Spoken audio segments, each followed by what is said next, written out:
மீனாட்சி சுந்தரம் புத்தம் புதிய நெடுந்தொடர் நமது கலைஞர் தொலைக்காட்சியில் காண தவறாதீர்கள். இங்க 8 திக்கும் எருமை தலையில சூரனை உருவேற்றி செய்வன செஞ்சு வச்சிருக்காங்க.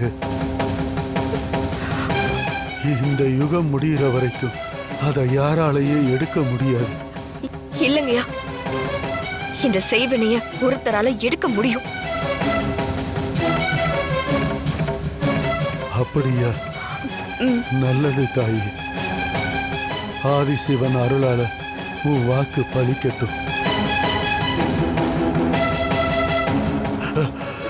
துர்கா, சீக்கிரம் கூட்டிட்டு போங்க. தூக்குங்க. தலையை மேல போடுங்க. மெதுவா மெதுவா.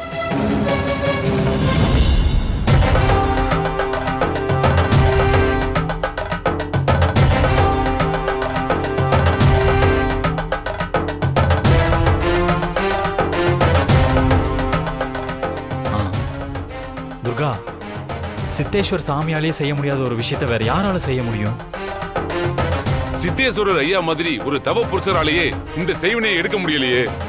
அப்ப கனக துர்கா கோவில் சக்தி இழந்த வெறும் கோபுரமாகவும் இங்க இருக்கிற தெய்வங்கள் எல்லாம் வெறும் கல்லாத்தான் இருக்க போகுதுன்னு நினைச்சேன். ஆனா இப்பதான் நீ ஒரு நம்பிக்கையான வார்த்தையை சொல்லிருக்கம்மா. இந்த செய்வினையை எடுக்கிறதுக்கு யாராவது இருக்காங்களா? சொல்லுமா.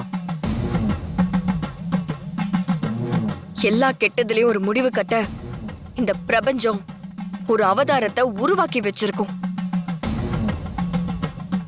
அதுபோல இந்த செய்வினைக்கு ஒரு முடிவு கட்ட ஒரு ஆத்மா இருக்கு. அது யார் துர்கா? யாருமா? யாருமா அந்த புண்ணியாத்மா? கௌரி.